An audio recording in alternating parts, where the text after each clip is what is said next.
You're listening to The Hard Truth with John Deaton. John Deaton is a Marine veteran, lawyer, and best-selling author who stared down poverty, survived street violence, and beat cancer to fight another day. From the streets to the courtroom, Deaton has taken on corporate greed and fought against government fraud and overreach. Always for the little guy, a proud father of 3 girls, Deaton brings you the raw, unfiltered truth that hits hard and holds nothing back. Join us as we dive into his journey, his vision, and what he hopes to bring to the people of Massachusetts.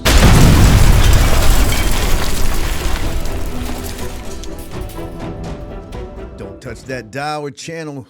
It is Sunday at 7 p.m., and you're locked in to The Hard Truth with John Deaton on iHeart's WRKO 680 AM.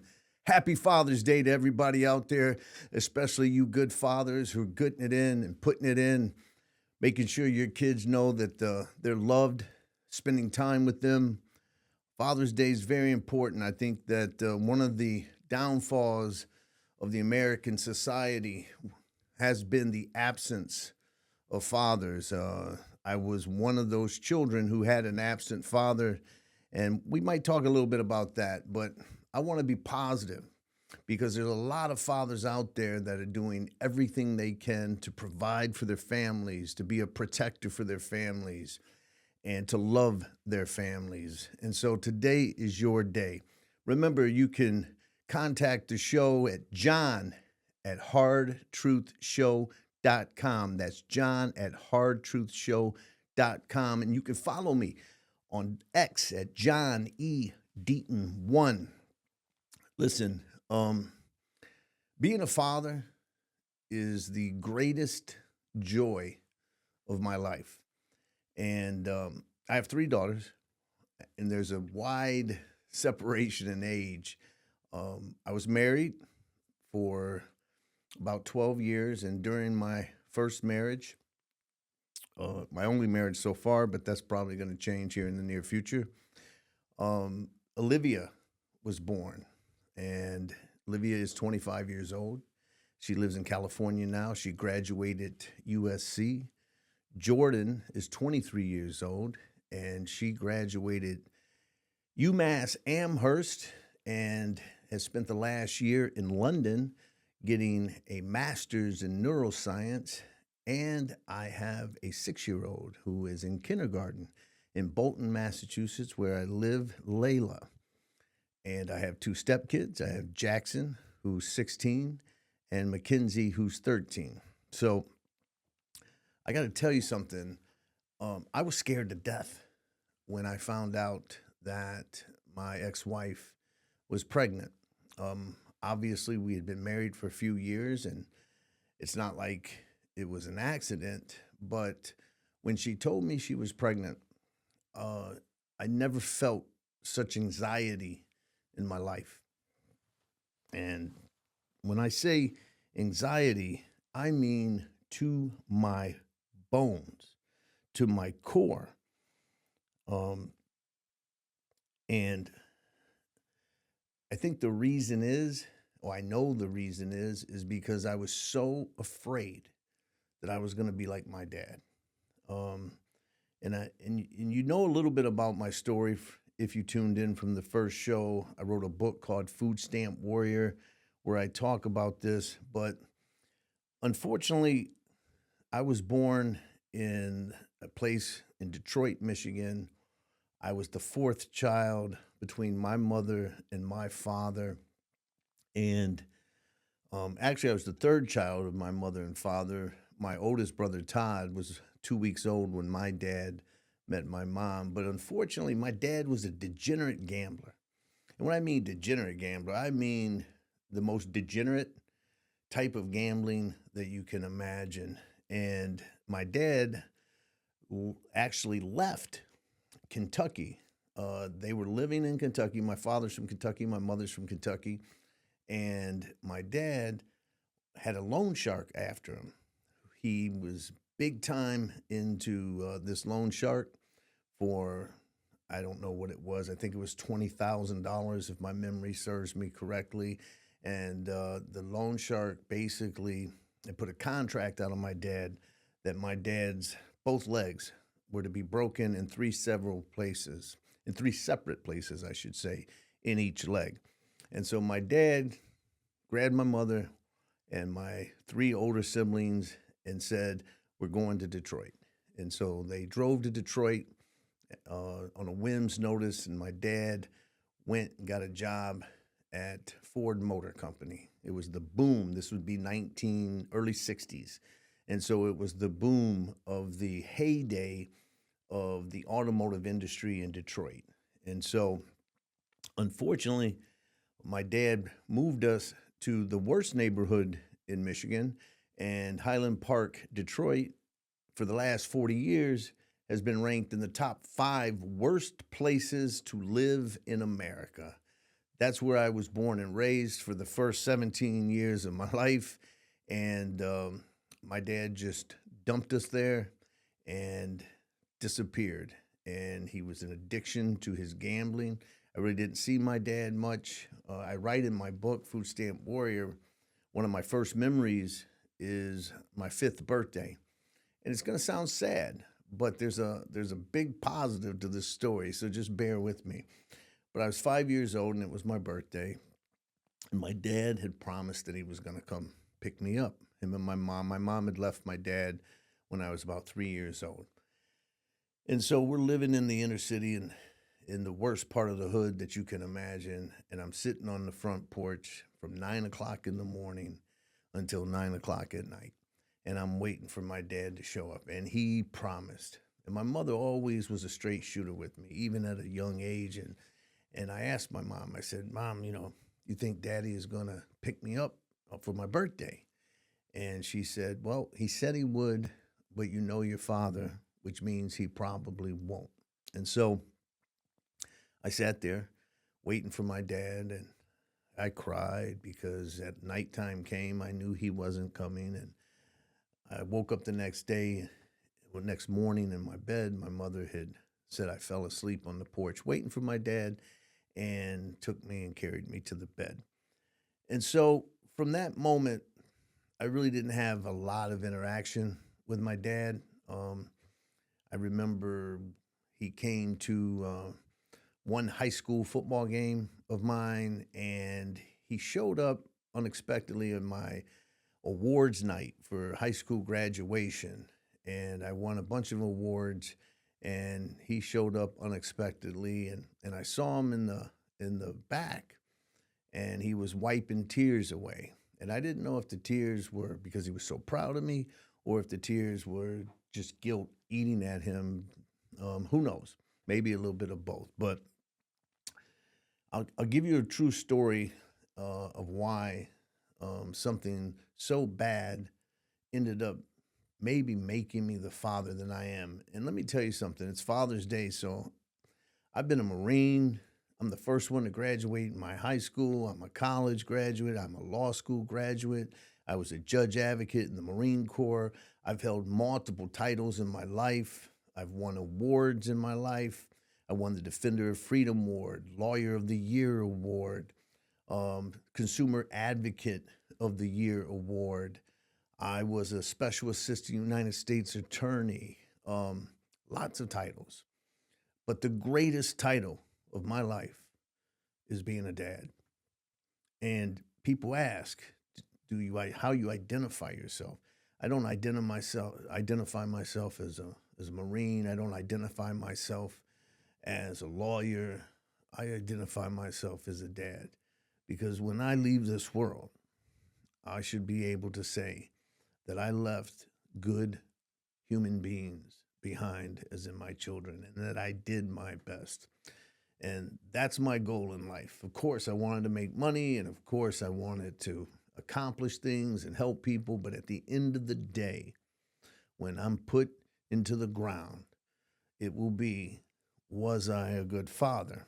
And so I'm going to share a story with you. That's a true story. I write about it in my book, Food Stamp Warrior, about one of my last interactions with my father. And so I basically was working as a forklift driver during the day in Michigan and Detroit.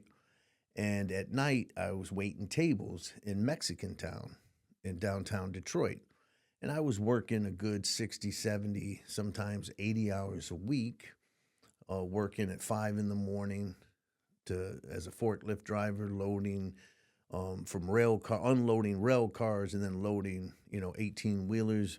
And then I would wait tables at night. And I was saving up money for law school. And I needed as much money as I could because I was coming to Boston and I was going to go to New England School of Law.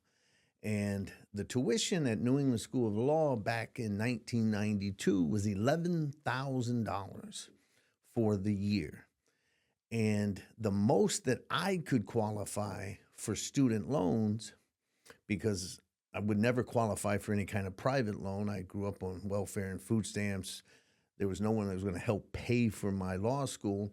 The most you could get from a Stafford student loan back then was $11,500 in 1992. So I was going to get $11,500 for that first year of law school, and $11,000 of it was going to tuition. And that didn't count books, and that didn't count food, and that didn't count rent, and that didn't count the tea, and that didn't count everything else that you need to survive on. So I was working my butt off as much as I could to save money for that law school. And I had saved up, whatever it was. I think it was like $12,000. I'm working as hard as I can. It's 1992, and it's about 2 weeks before I leave for Boston.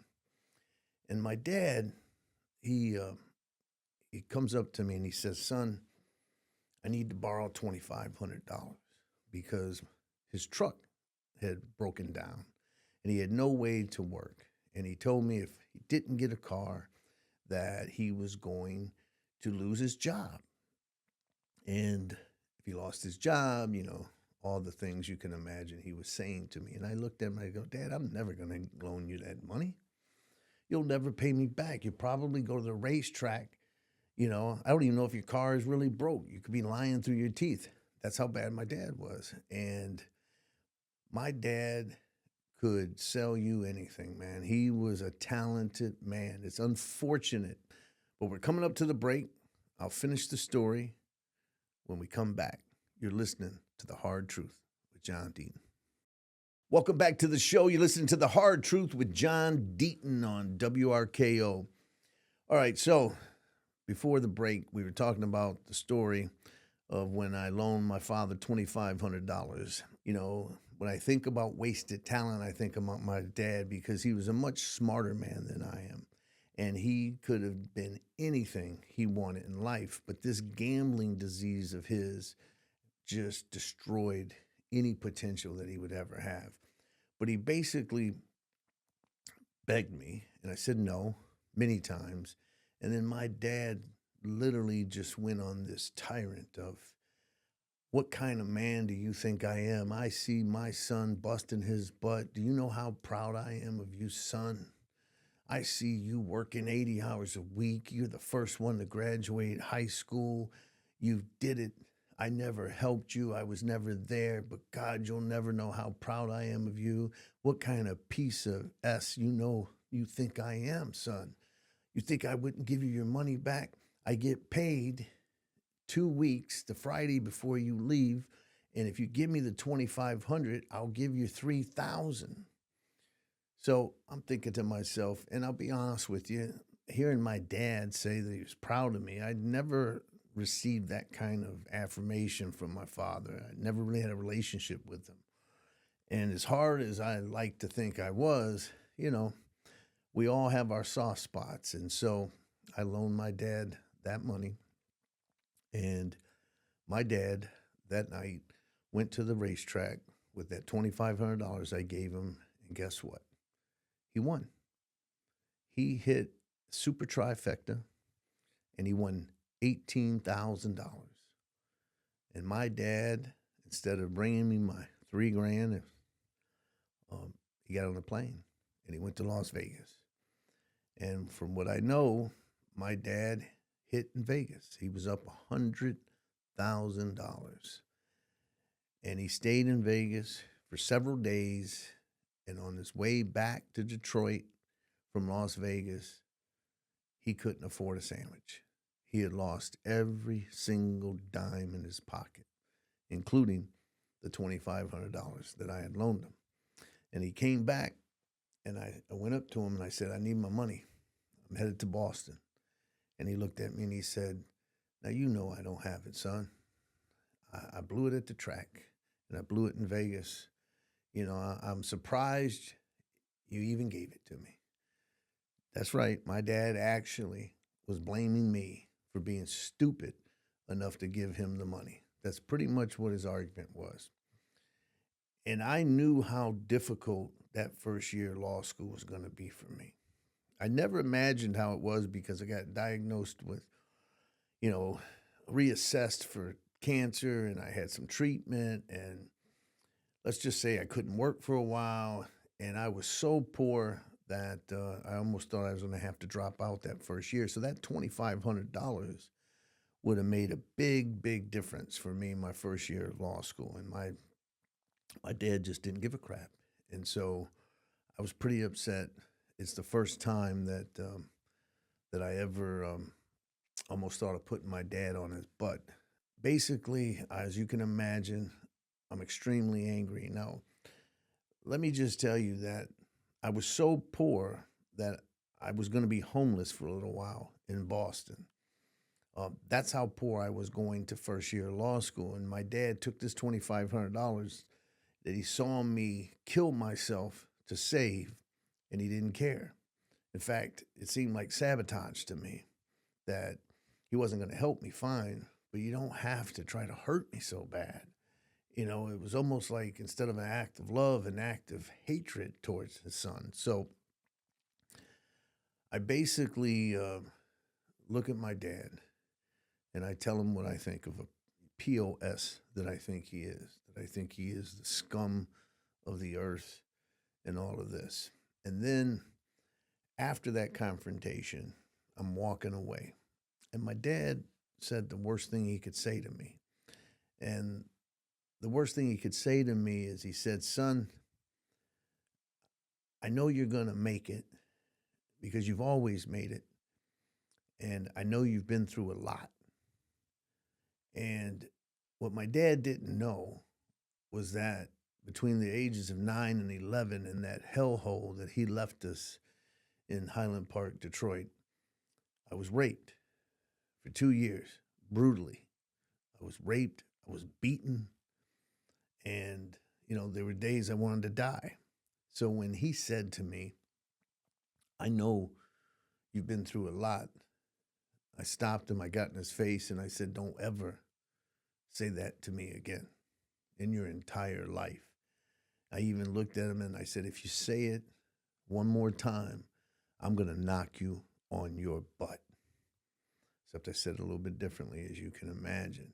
Now, my dad didn't know what I was talking about. When I looked at him, I said, you have no idea what I've been through. And I said, I called for you, and you never came to rescue me. Now, my dad didn't know because no one knew. No one knew until I wrote it in my book 40 years later. But then I looked at my dad and I said, if I ever have kids, I will be the effing opposite of you, Dad. And my father, being the man that he is, put his hand on my shoulder and he said, well, then, if that's true, son, if you become a dad and you're the exact opposite of me, because of me, then I guess I've done my job as your father. That's exactly what that man said, and the audacity he said. Now, why am I telling you that story? I'm telling you that story because as I sit here talking to you on the radio and to you people out there, my dad was right, because you either break the cycle or you continue the cycle. And for me, that's what I think helped me be the dad I am. I think that's why when my ex-wife told me that she was pregnant, that the absolute fear entered my body. I had anxiety for 9 months. Will I be like my dad? Will I be selfish? Or will I show my kid love? I grew up feeling unloved by my father all my life. And I think that's why I gave him the money, hearing, that he was proud of me and that he had these thoughts of me. Something that I longed for as a child that was never there. And I know now that being worried about being a father, being concerned that I was not going to be good enough, was an indication that I probably would be a good father. And when Olivia was born, my life changed. Jordan was born. I couldn't believe it. I couldn't believe I could love that much. All the things that I like to do didn't seem important to me anymore. I just loved being a father. And so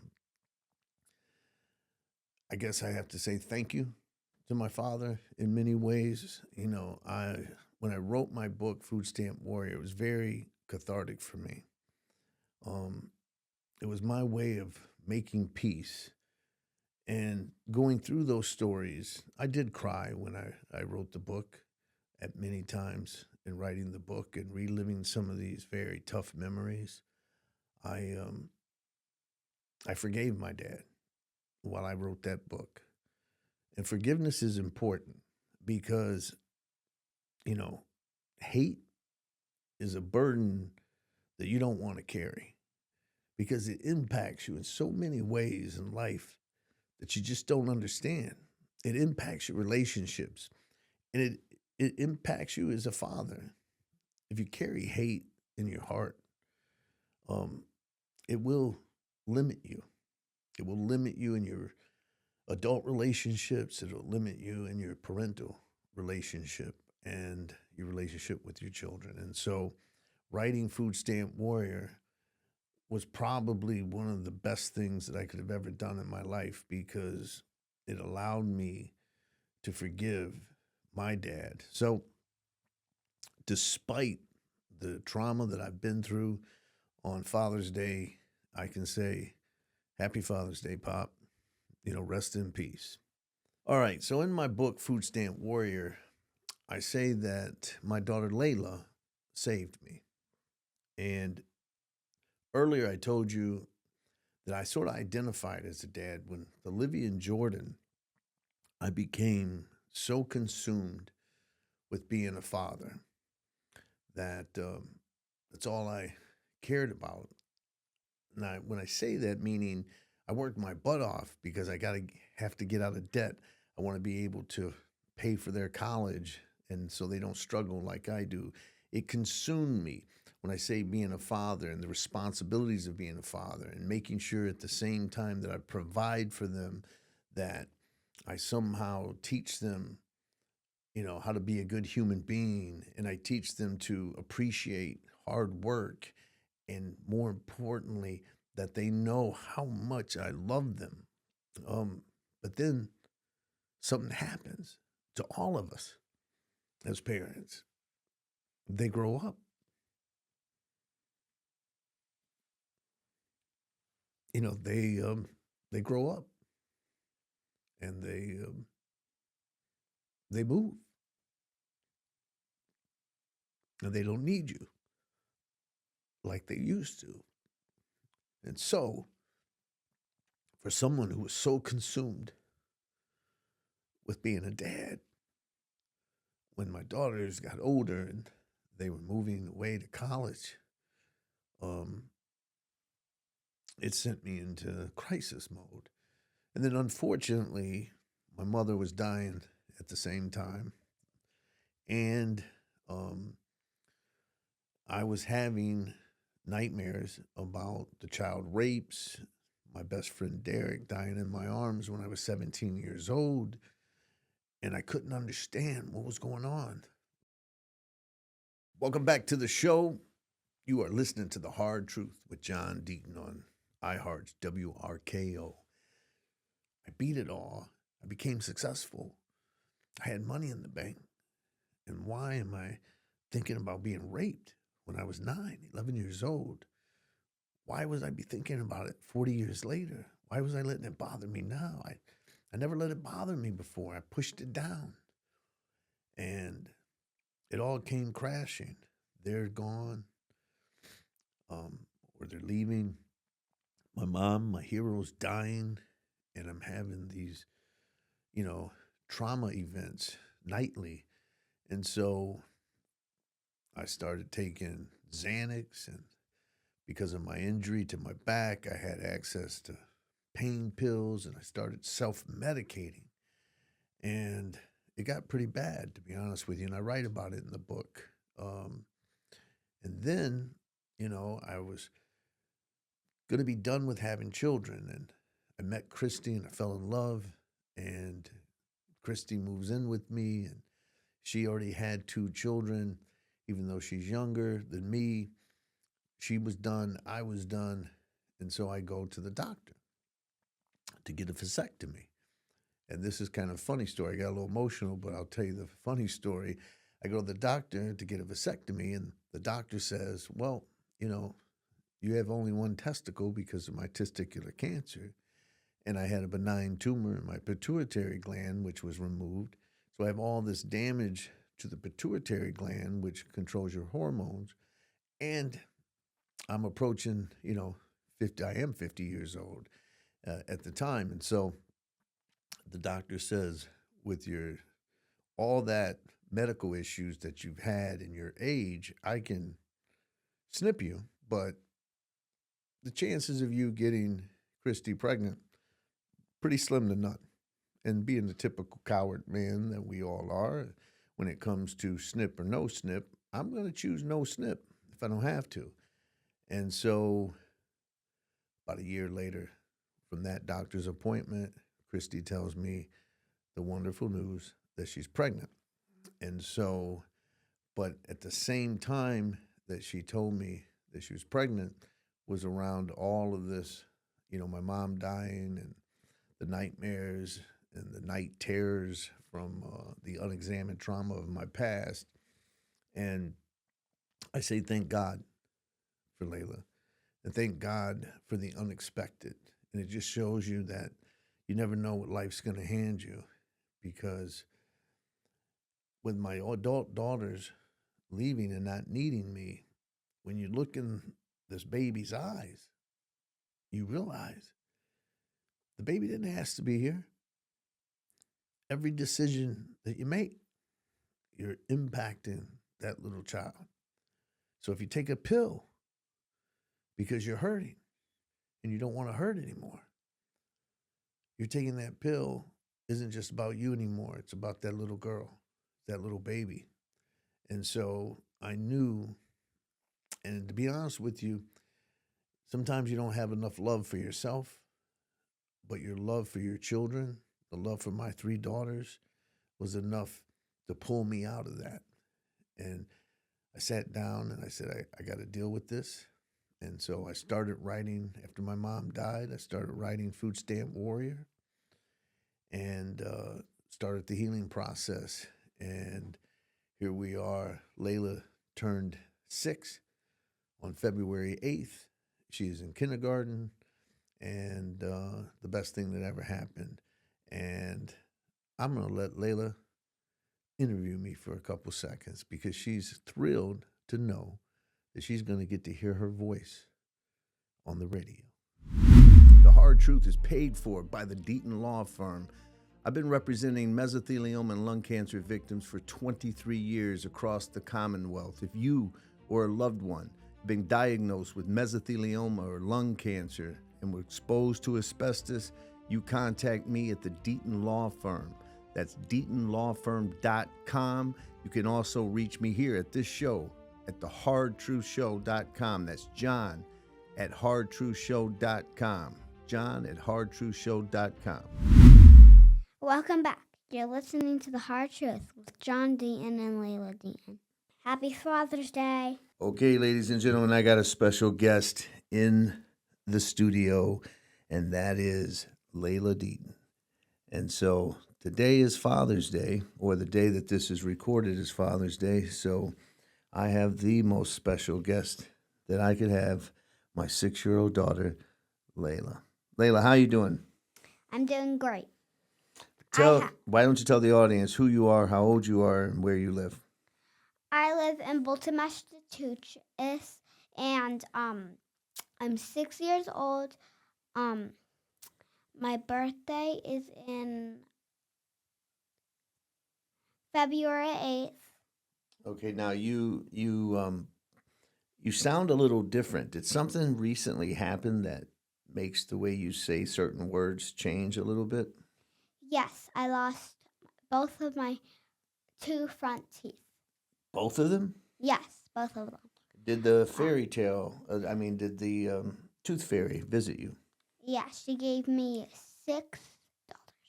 $6. Yeah, I did set up a little game for her, and it was 1 and 5. So we're thinking it's 1 for the fun and 5 for the tooth.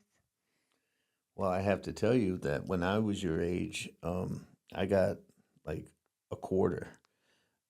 So I guess that's what they call inflation, right? Yeah, and when you first lose a tooth, go to Paisley's house for the night because Paisley's tooth fairy gives her $70. Whoa, that's a very special tooth fairy to give $70. Anyways, so any questions you want to ask your father for Father's Day? Yes. How is Father's Day so far? Well, it's going to be Father's Day when people hear this show, and I can tell you that it's a special day for me because being a dad is the best thing that ever happened to me. So I'm very thankful for Olivia and Jordan and Layla. And I have a stepdaughter and a stepson, Jackson and Mackenzie. I have a few things to tell you all. The first one of those things is that my dad really appreciated when I was first born because most of the kids were all firsted grown up. When I was born, I had a lot to go through to get all settled and in the family. Right now, people keep saying this. I look like I'm like 7 or 10 years old. And I don't know why. Okay. Anything else you want to ask before we end this part of the episode? Yeah.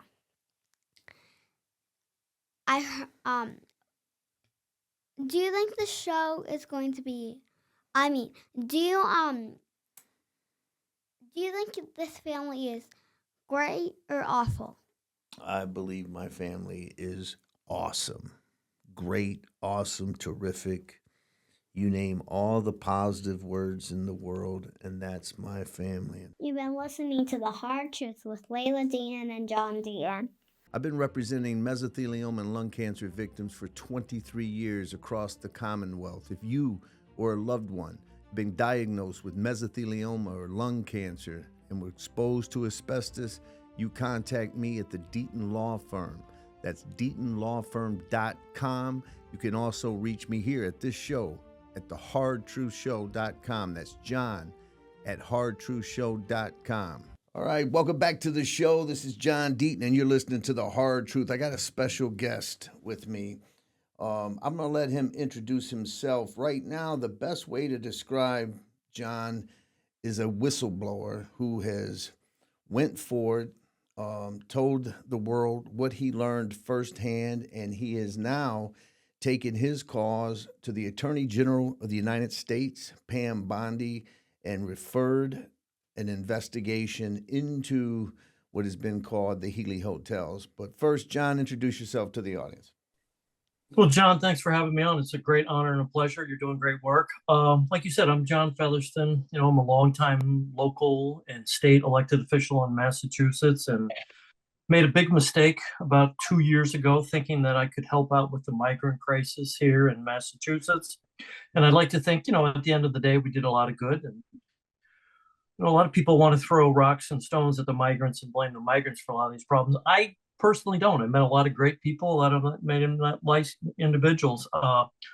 Joe Biden and Maura Healey told them to come to America because everything was free.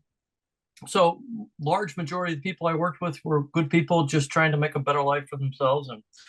But I will tell you, in the process of doing that, Maura Healey has failed every single migrant that has come to Massachusetts.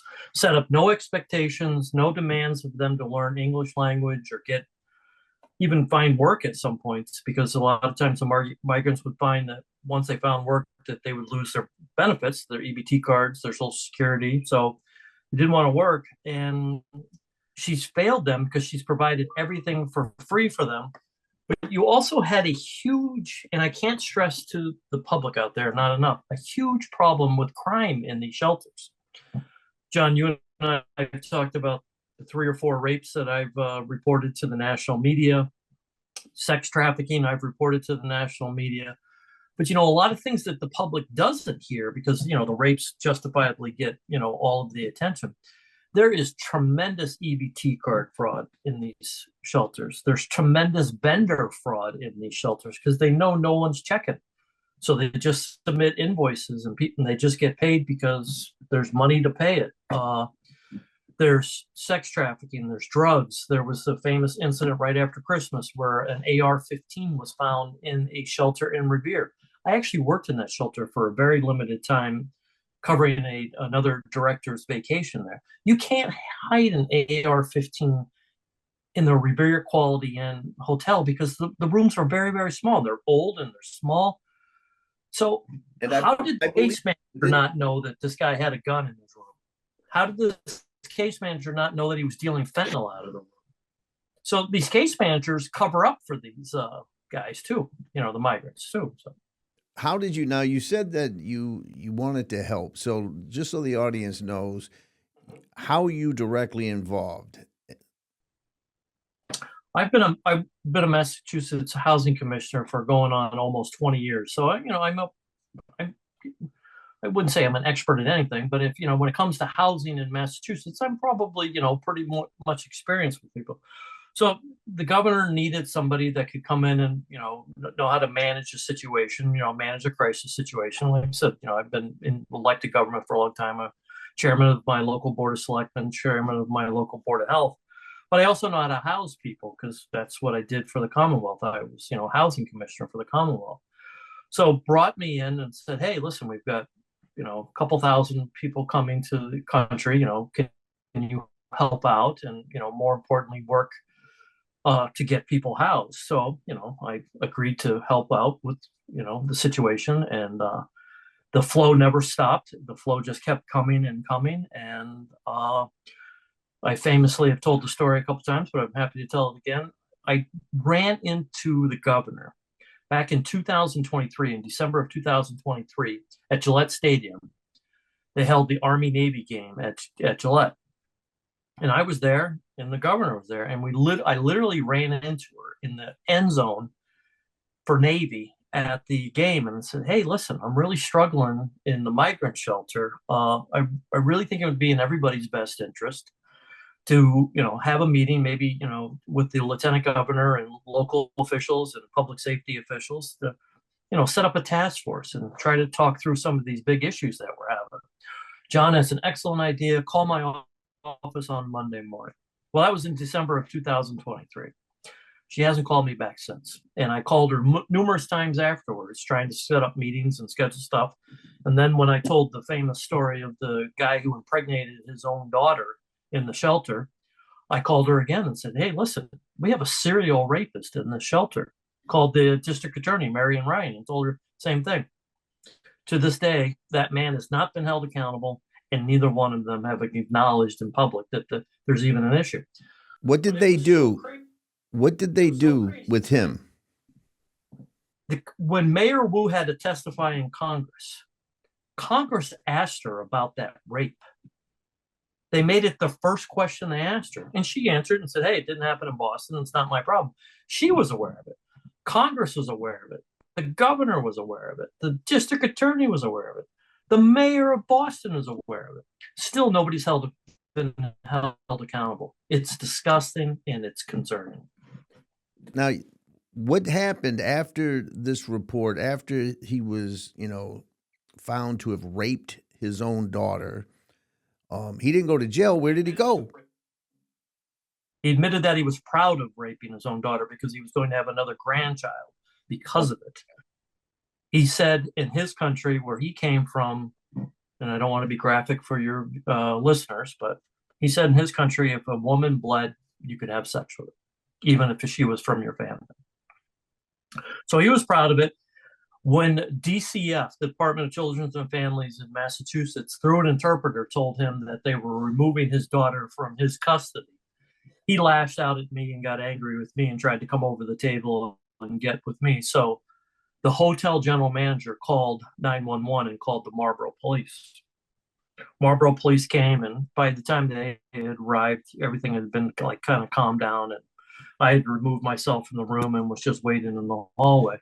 So the Marlborough police came up to me and said, well, what are your plans for the night with him? And I'm like, aren't you putting him in handcuffs and locking him up? Nope. I'm like, what do you mean, nope? And they're like, transfer him to another shelter in Worcester. I'm like, the guy just admitted he impregnated his own daughter, and you want me to transfer him to another shelter? And they kind of got mad at me and said, hey, why are you getting lippy with me? I'm like, the guy just admitted, a heinous crime. He needs to be locked up. No, it's complicated. It's difficult. The governor wants these hotels. We want to keep things out of the press.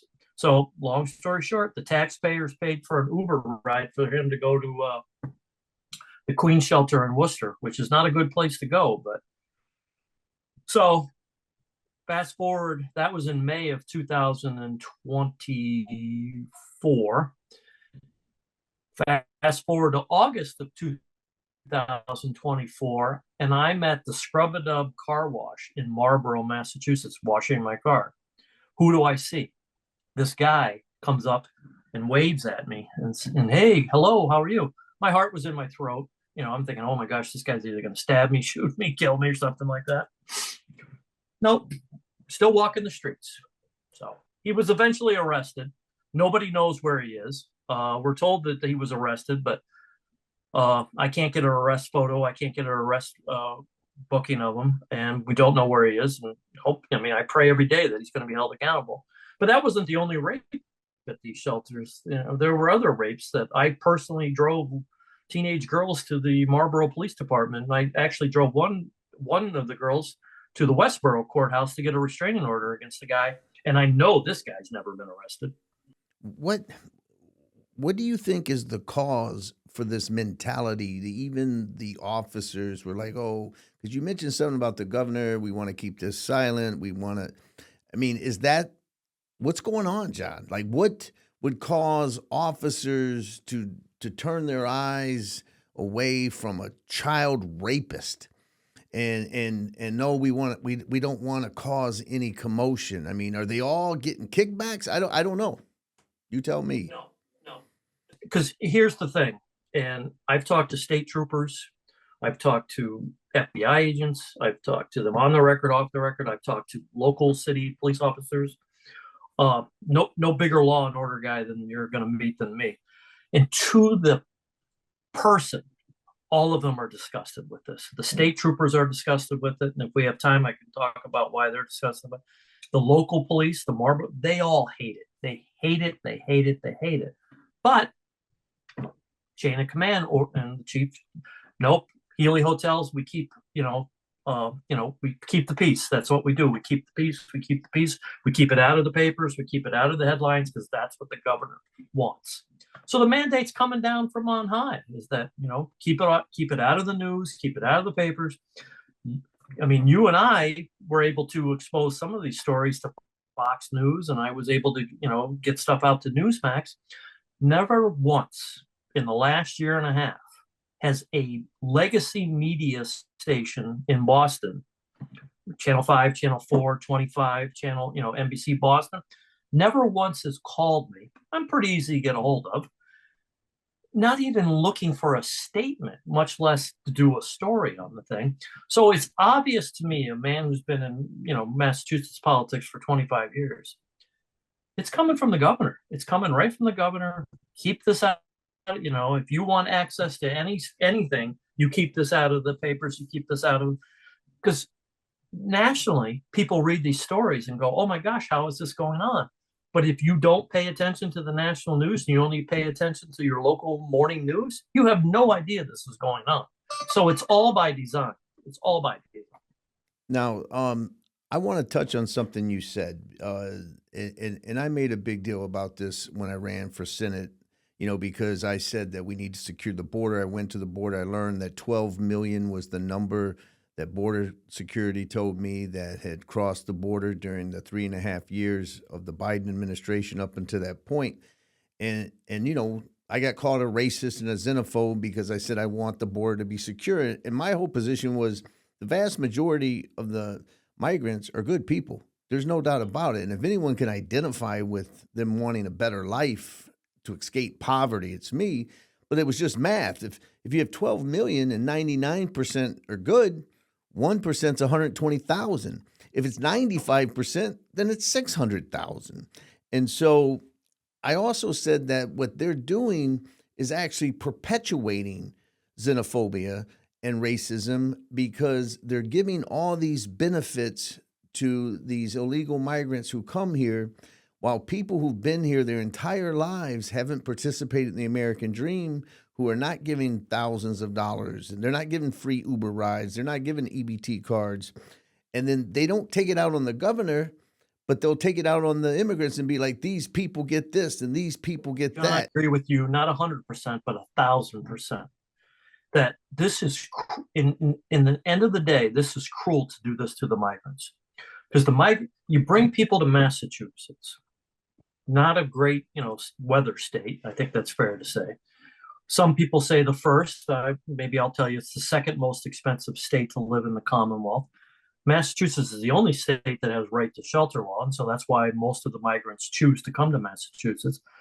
But if you don't learn the language, because the governor didn't put any expectations on you learning the language to stay in the, a year and a half in a migrant hotel, maybe you get, maybe you work under the table, or maybe you make minimum wage. Well, John, you can't live in Massachusetts if you make minimum wage. And let's just say you made $30 an hour. You still can't afford to live in Massachusetts making $30 an hour with children and, rent and utilities and stuff. So the one thing that nobody ever talks about is 2 years from now, when the free subsidies finally run out from home base and, the Healy hotels, what's going to happen? You're going to have mass evictions. You're going to have mass homelessness. At the end of the day, the thing I am most mad about is what you started this interview off with. We have failed the migrants. We've spent $4 billion and we failed them. It's like, like when the Red Sox invest in a huge free agent and it doesn't work out, or the Celtics or the Patriots. People are outraged about that, but they're not outraged about $4 billion on a migrant crisis. One, because they don't know about it. They don't know what's going on because it's not covered by the mainstream media. But two, it's been a failure financially, humanitarian, public safety wise. So there are some lonely days and long days like, why am I doing this? And some days I think I don't want to do it anymore. But I have to do it because the truth needs to get out. Well, God bless you. Thank you for being on the show. Look forward to seeing you soon. I'm sure I'll see you out there. And God bless you, brother. You're listening to The Hard Truth with John Deaton. John Deaton is a Marine veteran, lawyer, and best-selling author who stared down poverty, survived street violence, and beat cancer to fight another day. From the streets to the courtroom, Deaton has taken on corporate greed and fought against government fraud and overreach. Always for the little guy, a proud father of 3 girls, Deaton brings you the raw, unfiltered truth that hits hard and holds nothing back. Join us as we dive into his journey, his vision, and what he hopes to bring to the people of Massachusetts.